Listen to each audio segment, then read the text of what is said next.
Welcome to another episode of 1320 Time Stream, where we're covering the first day of the Yellow Warrior wave spell, which will be the Yellow Magnetic Warrior. Let's take a look at some of its qualities. Okay, now let's get into our mini breath for the day, and that's going to be the right ankle and the left next to big toe on the out breath. Begin.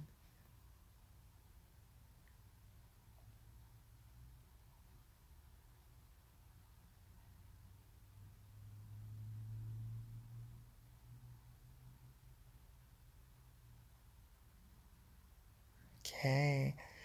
So yeah, getting into the Magnetic Warrior. We just covered the wave spell and a lot of the nuances there. So this is going to be a slightly different transmission.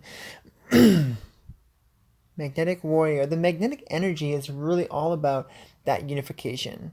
And because we're also in the first of these kind of 4 steps of identifying, we're identifying our purpose. So it's like, what is the purpose, not just for this wave spell, but what is the purpose of the warrior in this wave spell? And how can we bring together that purpose through the aspect of the warrior, which is like, ultimately, it's like the seeker of truth. We can take a look at the sword wielder or the fighter as the warrior, and this is a very good representation in many ways. But when you take a look at any storylines, any like I find memorable warrior is looking to do something. They're on a quest, and that quest is a search for truth. It's kind of like a heightened goal in some way, which is what a lot of the what do you call it? Mythos are around warriors, and that's kind of like what would separate like a warrior from a brigand or whatever, or like a roughneck or whatever, is that they may use armor, they may use swords, but they really can't be considered warriors because these warriors, at least in my mind, or the way that I see this seal, are exemplified in a positive path. And so part of what it is to be a warrior, I think, is even more like being a knight. And so there's a specific code of conduct. There's a specific level of personal discipline. There's like an oath and a measure, so to speak. There is a value system which sets one apart in one's quest for what's true, in one's quest for your own personal embodiment, than there is in other people. And this is, it may be a lonely road because of your level of discipline, but this lonely road. And the reason I say that is because of some of the mythos of like the Shambhala warrior, or people who, embark on, say, the Toltec warrior's path, or any of these kind of warrior mentality, embodiment, spirituality phenomenon descriptors kind of talk about it being a bit of a solo journey. Not that it has to be, but there is such a definition and a mastery of self within that constant that no one else can really do it with you. And there is the nature that many can't really see or grasp you or understand you, because it's such a specific attunement and tuning to the self because of a path of this nature that it can get totally lost on others. And so there may be a lot, and this part of this too actually expands on a lot of the inner work, so that you're forced into tougher spots, into harder challenges or battles, so to speak, so that you can show up with the qualities that the very code of conduct that represents the warriorness to begin with represents. And so you cultivate these codes of conduct by allowing those very codes of conduct to put you in the situations where they have to be used.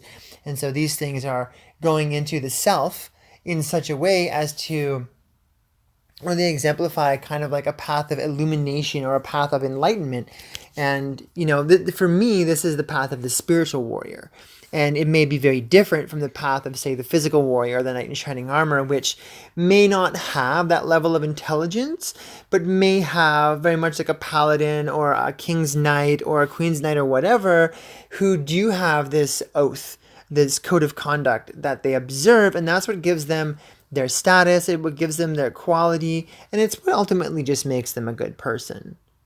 Right? And so I find when we really take a look at the warrior, we could be looking at, well, we're unifying the code of conduct that supports our paradigm as a good person, or just as the person that we are. Not even a good person. I think that's a little preachy almost.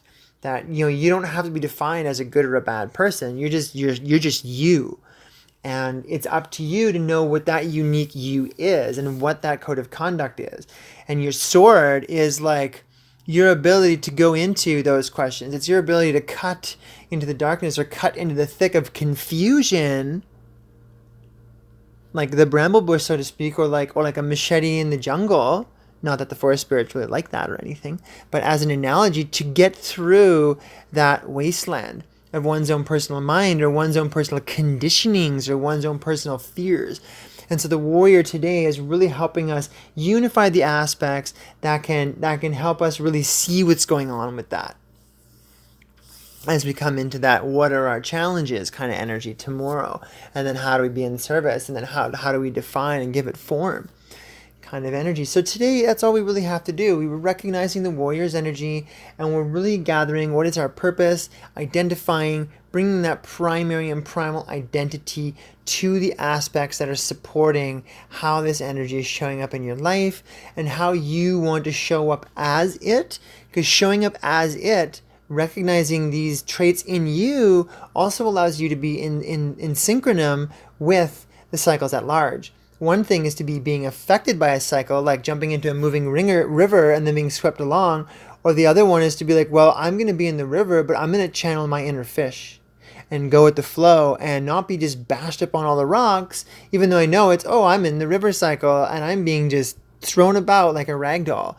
It's like, okay, your awareness of the river cycle just recognizes that you're going to be in this for a while and you might just get your ass kicked. But if you're like, wait a minute, I'm in the warrior cycle, and so it's appropriate now to go into my version of the warrior. Identify that, right? That's the identification. Go into that, bring it to bear, because now's a time where those qualities can really be exonified. They can be amplified. They can be tuned.